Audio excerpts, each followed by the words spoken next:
갈등의 핵심이 뭔가 하고 이렇게 참고를 하지요. 그러면 그 갈등의 핵심은요, 욕심이에요. 욕심을 내니까 갈등하고 싸우지, 욕심이 없으면 그냥 그런가 보다, 그러려니 저럴 수도 있구나, 이렇게 되는 것 같아요. 정말 진정으로 사이 좋은 부부는 의외로 없어요. 미우나 고우나 마뜩하나 마뜩치 않으나 내 옆에 있는 존재는 배우자뿐이에요. 인생을 잘 산다라는 것은 다른 게 아니고 내 주변에 있는 인연들을 아주 소중하게 살찌우는 게 인생을 잘 사는 게 아닐까. 안녕하세요, 장성숙입니다. 가톨릭대학교 명예교수로 있으면서 극동상담심리연구소의 소장으로 활동하고 있습니다. 그래서 이제 저는 늘 상담을 하는 사람으로서 갈등의 핵심이 뭔가 하고 이렇게 참고를 하지요. 그러면 그 갈등의 핵심은요, 욕심이에요. 그러니까 내가 더 취하고 싶고 상대가 나에게 이렇게 해주기를 바라는 이 욕심 때문에 썰렁해지고 갈등하고 그러는데, 상대를 있는 그대로 봐줄 수 있으면요, 고민, 번민, 갈등할 일이 별로 없지요. 그래서 어떤 이혼을 여러 번 하고 이랬던 여자인데, 이 여자가 인터뷰하는 거를 봤어요. 근데 이 여자가 뭐라 그러느냐 하면은, 자기는 사랑과 열정을 구별하는데 한 60년 걸린 것 같다래요. 그래서 그게 무슨 말인가 하고 이렇게 보니까, 젊었을 때는 막 사랑한다라고 아우성 쳤는데 나중에 이렇게 늙어서 보니까 그거는 상대를 있는 그대로 사랑한 게 아니라 자기 욕심대로 하려고 애를 썼던 시간이었다. 근데 이제 그런 자기 욕심, 욕구를 많이 사라지고 내려놓은 다음에는 상대를 볼 때 있는 그대로 존중하고 수용하게 되더라는 거예요. 그게 진정한 사랑인데, 그 전에는 자기 욕심을 사랑으로 오인했다, 뭐 이런 얘기를 해서 제가 의미 있게 들었거든요. 그래서 이렇게 보면은 욕심을 내니까 갈등하고 싸우지, 욕심이 없으면 그냥 그런가 보다, 그러려니 저럴 수도 있구나, 이렇게 되는 것 같아요. 그래서 우리가 잘 사는 거는 다른 게 아니라 이 다양성을 인정해주는 안목이에요. 근데 이제 이 다양성을 있는 그대로 그렇구나 하고 인정하지 못하는 것은 욕심이 이렇게 가로막아서 그렇거든요. 그래서 내 이기적인 욕심만 내려놓으면은 이 다양성을 있는 그대로 이렇게 조망할 수 있고, 그게 여유롭게 사는 지름길 아닌가, 이런 생각을 합니다.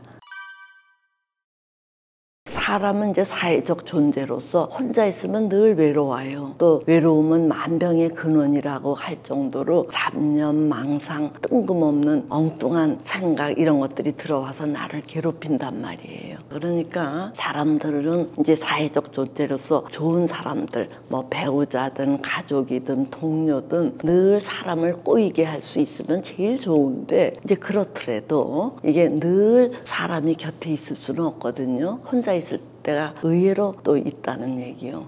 이럴 때 이렇게 쩔쩔매면서 외로움을 못 견뎌 하는 것도 저는 이게 참 미숙한 거라고 봐요. 그래서 우리가 가급적이면은 대상들을 가까이 하지만 또 어쩌다가 혼자 있을 때는 그거를 아주 유용하게 보내는 이 능력도 저는 필요하다고 봅니다. 혼자 있을 때 유용하게 보내기 위해서 자기 나름의 의미 있는 것들을 하셔야 돼요. 그게 이제 뭐냐면은, 혼자 있을 때는 운동을 해서 체력을 증진한다든가 사색에 잠긴다든가, 또 혼자 있을 때는 바쁠 때 미처 못했던 그런 것들을 그참에 한다든가, 또는 해보고 싶었던 취미 활동을 한다든가 해서, 이게 꼭 사람들에게만 의존할 게 아니라 홀로 뭔가 할 수 있는 방책, 이런 것들은 한두 개씩 확보를 해두는 게 좋아요. 그전에 이제 건강하게 살려면은 우리가 내가 매달릴 수 있는 끈도 하나가 있을 때는 위험하다 그래요. 어쩌다가 그게 툭 끊어지면은 못 견디니까. 그래서 만약을 대비해서 나를 지탱할 수 있는 끈도 한 서너 개는 확보를 해둬야 된다 그러거든요. 이제 살다가 이게 끊어졌을 때는 다른 쪽에서 그걸 받치고 있다가 서서히 또 새로운 끈을 만들 때까지 우리가 지탱을 해야 되니까, 이렇듯이 가급적이면 사람들하고 있지만 사람들이 없을 때는 스스로라도 그 시간을 유용하게 보낼 수 있는 무기들을 두서너 개 정도는 갖고 있으셔야 인생이 정말 알차게 흘러간다, 이런 말씀을 드립니다. 사람들이 이제 결혼을 할 때는 다 상대방에 의해서 행복해질 것 같아서 기대를 있는 대로 하고 결혼을 하지요. 그런데 실제로 이렇게 보니까 10쌍 중에서 1명 정도가 행복할까? 그것도 의문이에요. 그러니까 남봄의 인꼬 부부지 실제로 뚜껑을 열어보면은 저희 첨예하게들 부딪히고 갈등하고 씨름하고 거의 그래요. 그래서 정말 진정으로 사이 좋은 부부는 의외로 없어요. 그래도 이제 이분들이 차마 이혼을 못 한다든가 또 자녀가 있으니까 자녀 때문에라도 이혼을 못 하고 그냥 살지요. 그러니까 많은 이 부부들이 배우자보다도 자녀에게 더 우선성을 둬요. 그래서 이 부부가 서로를 바라보는 게 아니라 자녀를 바라보면서 공동 생활을 하는데, 자녀라는 존재는 태어나서 자기가 자유롭게 활동할 수 있을 때까지만 부모가 보살펴주는 존재지 떠나가는 존재거든요. 그래서 이렇게 아무리 자녀가 소중해도 일정한 시간이 지나면 자녀들은 다 지 살겠다고 떠나가요. 그러니까 하는 수 없이 부부만 남게 되어요. 이때 부부가 저에게 뭐라고 얘기를 하느냐 하면은 참 이럴 줄 몰랐다는 거예요. 다 떠나가고 이 두 사람만 썰렁하게 남을 줄 몰랐는데 이참에 깨닫게 되는 거는 함께 늙어가고 또 내가 아플 때 보호자가 되고 물 떠다 줄 수 있고 나를 부추길 수 있는 내 보호자는 파트너지 배우자지 자녀가 아니라는 걸 이제 깨닫게 돼요. 그래서 자녀들을 키우느라고 서로 등한시했던 부부들이 자녀가 떠나간 다음에 서로에게 의지하면서 그때부터 제대로 된 소중함, 부부관계를 맺게 된다 그래요. 그래서 제가 이제 여러분들께 드리는 이야기는 사실은 아무리 자녀가 소중해도 자녀는 일정 기간이 되면은 떠나가는 존재일 따름이고 미우나 고우나 마뜩하나 마뜩치 않으나 내 옆에 있는 존재는 배우자뿐이에요. 그러니까 배우자에 대해서 너무 까다롭게 까칠하게 갈등을 하실 게 아니라 부족하더라도 네가 내 사람이구나, 부족해도 내가 너의 배우자다, 이런 심정으로 서로 연민을 갖고 보듬어 주시고 토닥여 주셔야 잘 사는 노년기를 맞이한다, 이렇게 여깁니다. 그러니까 젊어서부터 이런 것들을 미리 아시고 자녀보다는 배우자 우선으로 하시는 게 좋다는 얘기입니다.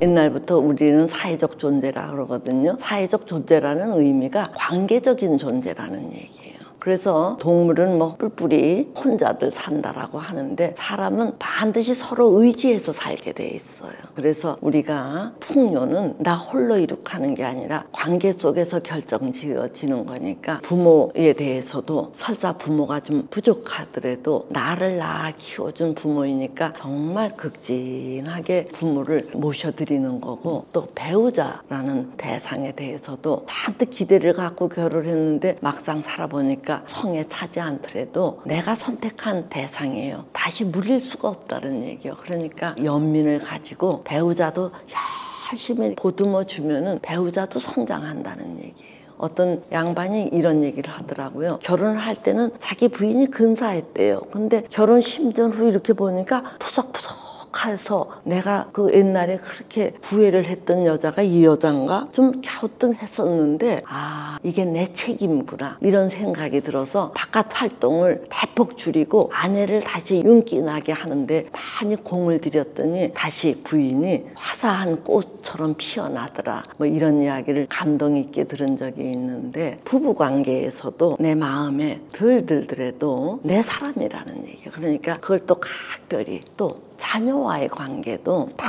좋은 부모를 만나고 싶듯 부모도 좋은 자녀를 만나고 싶지요. 그러나 그게 어디 뜻대로 돼요? 자기 복만큼 부모 자녀도 이제 만나는 건데, 자녀가 성에 안 찬다고 우리가 함부로 하는 것은 죄지요. 어쨌든 자녀가 모자르든 안 모자르든 내 인연인데 나와 인연된 그 자녀를 우리가 끝까지 책임지려고 할 때 그 자녀도 꼴을 갖춘다는 얘기예요. 이렇듯이 부모, 배우자, 자녀, 심지어 주변 이웃이나 동료들도 나와 시간과 공간을 함께하는 이들인데 그네들이 그들이 안 좋으면 그 영향이 내게도 미쳐요. 그러니까 나래도 그네들을 조금이라도 더 윤택하게 함으로써 나도 선순환을 이루는데 기여하는 인물로 혜택을 받게 돼 있다는 얘기예요. 그래서 우리가 인생을 잘 산다라는 것은 다른 게 아니고 내 주변에 있는 인연들을 아주 소중하게 살찌우는 게 인생을 잘 사는 게 아닐까, 저는 그런 생각을 합니다. 삶의 질을 결정하는 게 이제 관계라는 말씀을 드렸는데, 이 관계를 어떻게 해야 조금 더 도톰하게 정말 윤택하게 만드느냐, 그거는 다른 게 아니고 나와 인연된 사람들에게 얼마만큼 정성을 기울이느냐, 그거에 달린 거라고 봐요. 대충 내가 할 도리 툭툭 하듯이 해놓고 나는 할 바 다 했다 이런 게 아니라, 이왕 우리가 이렇게 관심을 기울이더라도 아주 정성껏 하면은 정성에 비례해서 돌아오게 돼 있다는 얘기예요. 개인적인 이야기인데, 제가 이제 수행을 한다라고 시작을 오래전에 했어요. 제가 형식적으로 좋은 거니까 한다 하는 식으로 하는데 이게 진전이 안 되는 거예요. 그래서 몇 년을 흘려보냈는데 어느 순간에 제가 어떤 비유를 들었느냐 하면은, 조개가 진주를 만드는데 그게 어떻게 만들어지는 거냐 하면은, 조개 입장에서 이물질이 들어왔을 때 이 이물질을 해치 안 하면은 죽는다는 거예요. 그러니까 자기 속에 들어온 이 이물질로부터 피해를 안 당하기 위해서 조개가 계속 분비물을 발사를 해서 이물질을 에워싼다는 거예요. 그것이 활동을 못하게. 그렇게 수차례를 이제 몇 년에 걸쳐서 하면은 그 속에 쌓인 이물질이 분비물에 의해서 다 간단하게 굳어서 마침내 그게 진주가 된다는 거예요. 근데 제가 이런 비유를 어디서 듣고, 조개도 지가 죽지 않기 위해서 죽기 살기로 이물질을 쌓았는데, 내가 수행을 한다고 하면서 건성으로 하니까 될 게 뭐 있담, 이런 이제 생각이 들어서, 제가 그래, 이왕 하는 거 그냥 건성으로가 아니라 진짜로 열심히 해보자 하고 성석껏 했더니 이게 좀 발전이 되더라고요. 그래서 우리가 관계를 할 때에도 적당히 하면은 보상도 적당히 뿐이 못 받아요. 그러니까 우리가 누구와 관계를 하든 최선을 다하고 하다 보면은 상대방도 자기도 모르게 나를 최우선으로 여기고 최선을 다해요. 그래서 내가 받고 싶은 게 있으면은 앉아서 바라기만 할 게 아니라 내가 먼저 최선을 다해주면은 상대도 감흥해 온다라는 걸 아시고, 뭐든지 내가 먼저 해보자 이런 심정으로 사시면은 아마 잘 될 거라고 저는 여깁니다.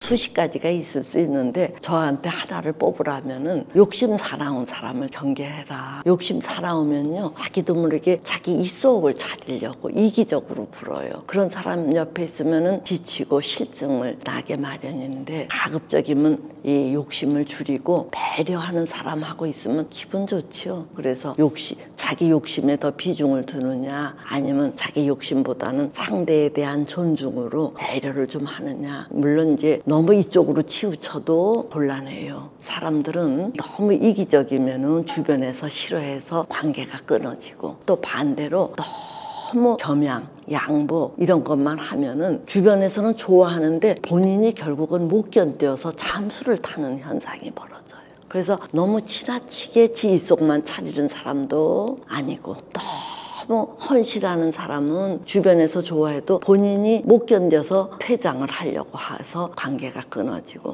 이게 아주 피도 눈물도 없는 원칙주의자들, 이제 이런 사람들은 복잡하게 신경 쓰기 싫으니까 원칙대로 밀고 나가는 사람도 있는데, 이것도 참 인간미가 안 느껴지고 재미가 없거든요. 그러니까 좋은 인간관계를 맺기 위해서는 밸런스가 다 맞춰진 게 좋아요. 적당히. 사람은 원래 이득을 위해서 사는 존재지요. 그러나 그게 과하면은 주변에서 싫어하니까 이득도 못 챙겨요. 자, 그러니까 적당히 이득, 실속을 차리려고 하고, 동시에 상대방이 기분 나쁘지 않도록 존중도 하고, 그리고 또 그때 변덕스러우면은 예측이 안 되면 사람들이 불안해하니까 어떤 원칙을 중심으로 하되 유연성도 갖춰야 되고, 그래서 이 사람들은 밸런스 개념, 균형 감각을 잘 가진 사람으로 이제 성장하려고 하고, 가급적이면 그런 사람들을 친지로 두면 아주 좋지요. 사람들이 저에게 묻더라고요. 선생님, 건강한 관계를 유지하게 하는 기본은 뭡니까? 건강한 관계를 유지하기 위해서는 이게 자유롭게 소통을 할 수 있어야 된다. 우리가 소통을 하면은 네가 원하는 게 뭐고 또 내가 싫어하는 게 뭐고 이런 것들이 나눠지면서 적절하게 우리가 조율을 할 수가 있거든요. 근데 이제 너무 남의 말을 안 듣거나 또는 너무 남의 눈치를 살피거나 이렇게 되면은 이 관계라는 게 다 깨져요. 그러니까 우리가 좋은 관계를 유지하기 위해서는 그때그때 스스럼 없이 표현을 할 수도 있고 또 그런 거를 들어도 줘야 돼요. 자, 그래서 표현을 자유롭게 할 수 있도록 신경을 쓰는 게 아주 좋습니다. 왜 이렇게 표현을 자유롭게 하는 게 중요하냐 하면은 이 표현을 자유롭게 하면은 일단 관계를 맺을 수가 있고 이 표현이라는 것은 여러 가지 장점을 갖고 있어요. 하나가 뭐냐면은 우리가 말을 안 하고 꾹꾹 참으면은 이 속에서 부글부글해질 때가 있어요. 근데 표현을 하다 보면 이게 카타르시스가 돼요. 정화. 그래서